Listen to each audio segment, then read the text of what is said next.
दोस्तों, आज मैं आप लोगों से जीवन में कैसे आनंद बना रहे, ब्लिसफुलनेस बनी रहे, एक हमेशा जॉय के साथ हम लोग जीवन जिएँ, इसके बारे में कुछ बातें करना चाहूँगा। इस वक्त सुबह का 4:30 के आसपास का समय है। बाहर अंधेरा है। जैसा कि मैं आप लोगों को कई सारे वीडियोज़ में बता चुका हूँ, मैं सुबह 4 बजे उठ के नहा लेता हूँ। तो मेरा उद्देश्य जो है ये नहीं आज कि मैं आपको किताबों से जो मैंने पढ़ा है वो आप लोगों को उससे साझा करूं, बल्कि एग्जैक्टली बहुत पूरी ईमानदारी के साथ वही बातें आप लोगों को बताऊं जो कि मैं सुबह उठने से लेकर रात सोने तक अपने जीवन में, अपने रोज़मर्रा के जीवन में अपनाता हूं। क्योंकि खुद मुझे लगातार एक मैं उत्साह में बना रहता हूँ, लगातार एक ब्लिसफुलनेस, जॉयफुलनेस मेरे जीवन में बनी रहती है। इसलिए संभव यह है कि यदि आप भी उन बातों का पालन करें, उन बातों को समझ जाएं, तो आपके जीवन में भी वो जॉयफुलनेस और वो ब्लिसफुलनेस, वो गहरे आनंद का भाव उतर आए। मकसद सिर्फ इतना ही है। तो सबसे पहला जो पॉइंट है मेरा, मैं ये कोशिश करता हूँ कि उठने के बाद से लेकर रात को सोने तक हर मोमेंट को मैं उस मोमेंट में ही जीने की कोशिश करता हूँ। मैं ऐसा नहीं कि दिमाग में विचार नहीं आते, विचार आने की कोशिश करते हैं। विचार दिमाग का तो स्वभाव ही है ना कि उसमें विचार आएंगे, तो आते हैं विचार, लेकिन मैं उन विचारों को तवज्जो नहीं देता। कोई भी जब विचार आता है तो मैं उसके साथ साथ ट्रैवल नहीं करता, बल्कि मैं अपने विचारों को देख लेता हूँ और ये जान जाता हूँ कि इस तरह से कोई विचार आया है और मुझे उसके साथ जाना नहीं है। तो इस तरह क्या होता है कि विचार जो भी आता है वो खुद ब खुद चला जाता है। मैं उसके साथ उसको पकड़ के मैं न तो अतीत में जाता हूँ और न मैं भविष्य में जाता हूँ। कभी अगर जाता भी हूँ तो जानबूझ के जाता हूँ, मतलब अनजाने नहीं जाता, जानबूझ के जाता हूँ कि मेरा पर्पज़ होता है जाने का। मैं कुछ चेक करने के लिए मुझे जाना है, कुछ जांचने के लिए जाना है। जैसे भविष्य में अगर मैं जा रहा हूँ तो मैं विजुअलाइज जब कोई चीज़ों को करता हूँ, जानबूझ के दृश्यों को देखता हूँ, फ्यूचर के दृश्यों को देखता हूँ कि फ्यूचर में ऐसा हो रहा है, ऐसा हो रहा है। जैसे मैंने कुछ दिनों पहले बात की थी कि कैसे हम लोग एक कोरोना विहीन दुनिया को विजुअलाइज कर सकते हैं रात को सोने से पहले। उसका भी एक सकारात्मक इम्पैक्ट पड़ेगा। और जो कि हम कहते हैं कि जो हम सबकॉन्शियस माइंड में हम चीज़ों को डालते हैं, जो कुछ विजुअलाइज करते हैं, तो यूनिवर्स उसको वास्तविकता में बदलने की कोशिश करता है। तो कई बार व्यक्तिगत जीवन को लेकर कुछ मैं आगे की चीज़ें विजुअलाइज करता हूँ, कई बार मैं दुनिया को लेकर आगे की चीज़ें विजुअलाइज करता हूँ। मतलब मेरा कहने का मतलब है कि आपको हर पल जो है बेसिकली आपको उस मोमेंट में रहने की एक हैबिट अगर आप डेवलप कर पाएँ, हैबिट नहीं कहेंगे इसको, बल्कि एक कॉन्शियसनेस कहेंगे, एक अलर्टनेस कहेंगे, एक अवेयरनेस कहेंगे कि उसके साथ अगर आप जीवन जीना शुरू करें सुबह उठने के बाद से ही, तो ये इस बात को सुनिश्चित करेगा कि आप में कभी भी किसी भी तरह की कोई नेगेटिव फीलिंग ना आए और एक अच्छी फीलिंग, एक जॉयफुलनेस हमेशा बनी रहेगी। तो विचारों को पकड़ने से सारी दिक्कत आती है। कई बार क्या होता है कि हम किसी विचार को अनजाने में पकड़ लेते हैं। माइंड हमेशा ड्रिफ्ट करता है। कुछ समय के बाद आप किसी भी चीज़ पर, किसी भी काम को कंसंट्रेशन के साथ जब कर रहे होते हैं तो लगातार कंसंट्रेशन के साथ काम नहीं कर पाते। कुछ समय के बाद माइंड आपका ड्रिफ्ट करता है, कोई नया विचार आता है, आप विचार के साथ बहने लग जाते हैं।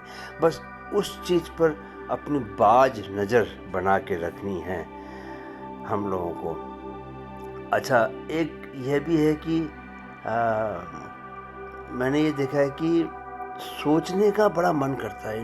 कि आराम से बैठ गए, काम सब ख़त्म कर लिए, बैठ गए और थोड़ी देर के लिए चलो सोच लेते हैं, थोड़ी देर के लिए हम आराम कर लेते हैं। ऐसा सोचने का मतलब है कि थोड़ी देर बैठ के सोच लेते हैं। Then we allow ourselves to go into past, to think about the future. ये जो सोचने के लिए हम समय निकालते हैं और हमें लगता है कि हम ये आराम कर रहे हैं, ये बहुत तकलीफ़ वाली बात है। इसी से तकलीफ़ पैदा होती है। तो आपको कर्म प्रधान बेसिकली दिनचर्या बनानी है। आप सोचने की जगह आप उसमें कोई ना कोई काम करने की कोशिश कीजिए। कोई किताब पढ़ लीजिए, किसी सब्जेक्ट के बारे में रिसर्च कर लीजिए, या कुछ भी आप उसको बेसिकली ये अवॉइड करना है सोचना, क्योंकि ये आपकी बहुत लोगों की ये हैबिट बन जाती है सोचना, और इससे कुछ निकलता नहीं है। सोचने से कुछ मिलता नहीं है। एक सिर्फ आपका समय एक पास होता है, और वो सोच के फिर क्या है कि ऑटोमेटिकली कोई ना कोई नकारात्मक सोच आ जाता है, फिर आप उसमें उलझ जाते हैं फिर, और उसी में उलझे रह जाते हैं, और उसकी वजह से एंजाइटी और कई तरह की चिंताएं, घबराहट पैदा होती है।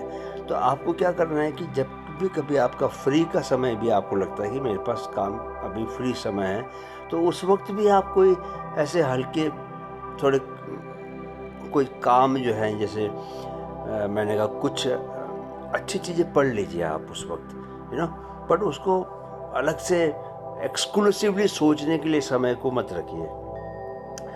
और एक मैं सुबह ये सुनिश्चित करता हूँ कि लगभग रोज़, सिवाय मंडे के दिन मैं पूरा आराम करता हूँ, बिकॉज मुझे लगता है बॉडी को आराम देना ही बहुत ज़रूरी है, क्योंकि मसल्स थक जाती हैं जब आप लगातार वर्कआउट करते हो। तो रोज़ जो है वो योगासन, मतलब कुछ बुनियादी योग के आसन मैं करता हूँ। आजकल मैं हैंडस्टैंड की भी प्रैक्टिस कर रहा हूँ। हैंडस्टैंड मैंने 2 साल पहले तक बिल्कुल कर नहीं पाता था। अब मैं उसको बहुत आसानी से कर लेता हूँ। आप कहेंगे तो मैं किसी चट्टान के ऊपर भी सर के बल खड़ा हो सकता हूँ। तो रोज़ थोड़ा थोड़ा सा अगर रोज़ अभ्यास करेंगे तो जो शरीर की मांसपेशियाँ वो अभ्यस्त होती जाती हैं। आजकल जैसे मैं हैंडस्टैंड के अलावा मयूरासन की प्रैक्टिस कर रहा हूँ। पहले दिन जब मैंने मयूरासन करने की कोशिश की थी, मुझे लगा था मेरी कलाई टूट जाएगी, और वो लगभग मुझे असंभव आसन लगा था। मैंने मन में कहा कि भैया और सारे काम हो सकते हैं, लेकिन ये वाला आसन जो है ये नहीं हो सकता मुझसे। लेकिन फिर जैसा कि मैं चीज़ों के नेचर को समझ गया हूँ कि कैसे थोड़ा मिनिस्क्यूल लेवल पे चीज़ें सुधरती हैं बॉडी के मामले में, और आप बॉडी एडजस्ट करती जाती है, और कठिन से कठिन काम भी आप कर सकते हैं। क्योंकि मैं इस सत्य को जान गया था अपने हेड स्टैंड की प्रैक्टिस से, इसलिए मैंने थोड़ा रोज़ 1-2 बार करने का अभ्यास जारी रखा। और कुछ ही दिनों में मैं वीडियो रिलीज़ करूँगा जिसमें कि मैं इवन 3-3, 4-4 मिनट तक मैं मयूरासन की पोज पर मैं स्थिर अपने शरीर को रखे हुए हूँ। तो कोई ना कोई शरीर को फिट रखने वाला, मैं जैसे जो 21 दिन का लॉकडाउन हुआ था, मैंने 21 सूर्य नमस्कार रोज़ करने का एक चैलेंज लिया था। तो अब मैं जो है 21 तो नहीं करता, क्योंकि और चीज़ें भी करनी पड़ती हैं, बट 11 सूर्य नमस्कार रोज़ करता हूँ। 11 सूर्य नमस्कार करता हूँ मैं, करीब 50 पुशअप के 50 पुशअप रोज़ लगाता हूँ।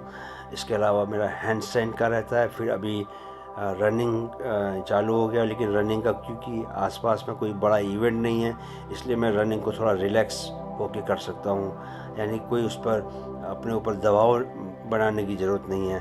तो संडेज़ के दिन मैं 10 किलोमीटर 15 किलोमीटर सिर्फ ग्रीन जोन मैं प्रैक्टिस कर रहा हूँ। ये ग्रीन जोन बोले तो आपका जो हार्ट है उसके 3 जोन होते हैं, ग्रीन जोन, येलो जोन और रेड जोन।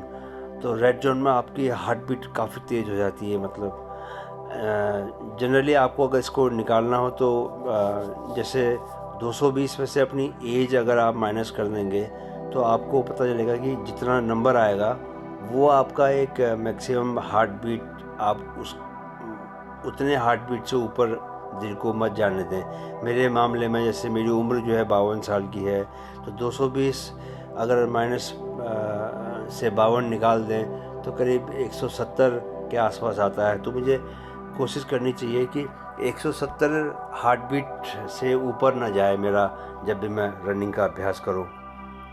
तो ग्रीन जोन का मतलब है कि ग्रीन जोन में जहाँ पर कि आप बहुत ही सहजता से दौड़ सकें, दौड़ते हुए बात भी कर रहे हैं तो कोई फ़र्क नहीं पड़ रहा, बिल्कुल दिल को थकान नहीं लग रही। तो मैं आजकल उसका अभ्यास करता हूँ। लंबी लंबी दूरी तक अगर उसी ग्रीन जोन में दौड़ने का अभ्यास करेंगे तो धीरे धीरे क्या होता है कि आप जब तेज़ भी दौड़ने लगते हैं तो भी आपका दिल थकता नहीं है। मैराथन में लगातार तेज़ दौड़ना अगर है तो उसके लिए ये ट्रेनिंग बहुत ज़रूरी है। मेरा कहने का मतलब कुछ ना कुछ आपकी लाइफ में सीडेंट्री लाइफ नहीं होनी चाहिए, कुछ ना कुछ एक्शन होना चाहिए फिजिकल लेवल पे। मतलब आजकल तो कोविड-19 के चक्कर में हमारा स्विमिंग पूल बंद है। अदरवाइज़ मैं स्विमिंग करना भी एक बहुत ही नया चीज़ मैं सीख रहा था और उसकी वजह से मैं इतना एक्साइटेड फील कर रहा था। जैसे बच्चों में एक एक्साइटमेंट होता है खेलने को लेकर, ऐसे स्विमिंग को लेकर एक्साइटमेंट था, क्योंकि रोज़ मैं ये देख रहा था कि मैं थोड़ी कल के मुकाबले आज बेटर स्विमिंग कर पा रहा हूँ। कुछ भी जीवन में अगर आप नया सीखेंगे तो वो आपको जीवन में आपके उत्साह को बना कर रखेगा। तो ये आप सुनिश्चित कीजिए कि कुछ ना कुछ आपके जीवन में ऐसा चल रहा है, चाहे आप संगीत में ही कोई नया इंस्ट्रूमेंट बजाना सीख रहे हों, कोई ऐसी चीज़ हो जो आपके जीवन में आपने अब तक उससे पहले नहीं की हो, तो उसकी वजह से एक जो उत्साह जो जीवन में बना रहता है, एक माइंड में एक पॉजिटिविटी बनी रहती है। You always look for something, एक जिसको कई लोग बोलते हैं कि मैं जीवन से बोर हो गया।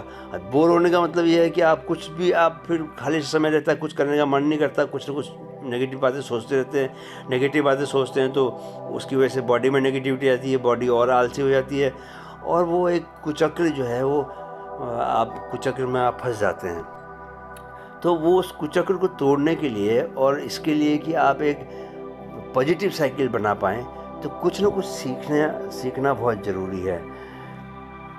और भी मैं एक चीज़ को लेकर काफ़ी अलर्ट रहता हूँ कि हमेशा जब थॉट्स चल रहे हैं तो मैं कभी भी इस बात को लेके अपने ऊपर नज़र रखता हूँ कि हमेशा अपने ही बारे में नहीं सोचूं। कि जब आप सेंटर ऑफ थॉट एक्टिविटी में खुद को ही रखते हैं हमेशा, तो आप कोई ना कोई वजह आपको ऐसी मिल जाती है जिस वजह से आप परेशान हो सकते हैं।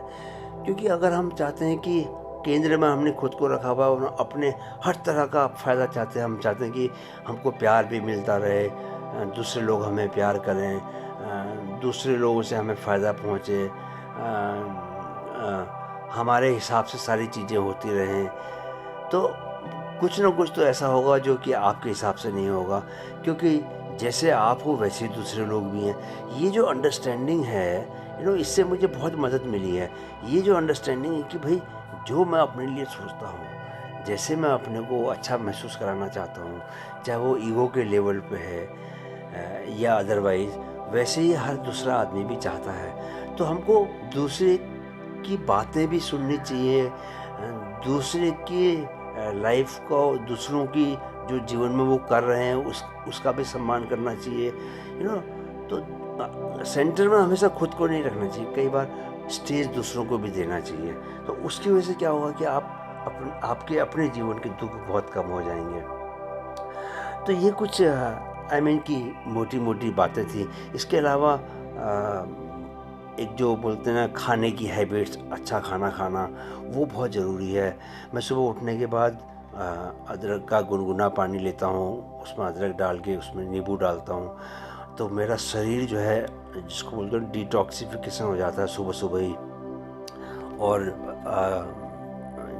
इससे बॉडी की इम्यूनिटी भी बढ़ती है बहुत। आजकल तो अब चूँकि कोविड-19 के साथ रहना हमारा एक परमानेंट अफेयर होने वाला है, इसलिए शरीर की इम्यूनिटी को बढ़ा के रखना बहुत ज़रूरी है। जिन लोगों के शरीर की इम्यूनिटी पावर ज़्यादा है, अच्छी है, प्रतिरोधक क्षमता बहुत अच्छी है, वो लोग इस बीमारी से आराम से लड़ पा रहे हैं।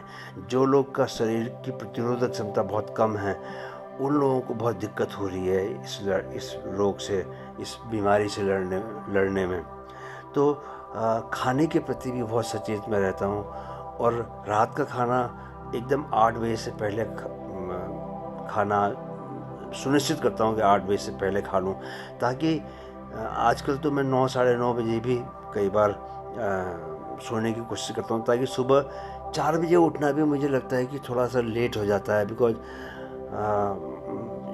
आजकल लिखने के प्रोजेक्ट में मैं लगा हुआ हूँ, एक किताब मैं लिख रहा हूँ, तो उसमें इतना रस आ रहा है, इतना आनंद आ रहा है लिखने में कि वो जो आधा घंटा भी मुझे सुबह एक्स्ट्रा मिल रहा है, तो उसके लिए मैं रात को अपना समय थोड़ा सा सोने का समय पहले कर रहा हूँ। आप भी खुद सोचिए कि रात को जो 10 बजे से लेकर 12 बजे तक का समय आप अगर उठे रहते हैं, आप सुबह 12 बजे सोते हैं, तो आप सोचिए कि रात को 10 से 12 बजे तक का जो 2 घंटा है उसमें अपनी प्रोडक्टिविटी देखिए, और सुबह अगर जल्दी उठ जाएं आप 4 बजे, तो 4 से लेकर 6 बजे के बीच में अपनी प्रोडक्टिविटी देखिए।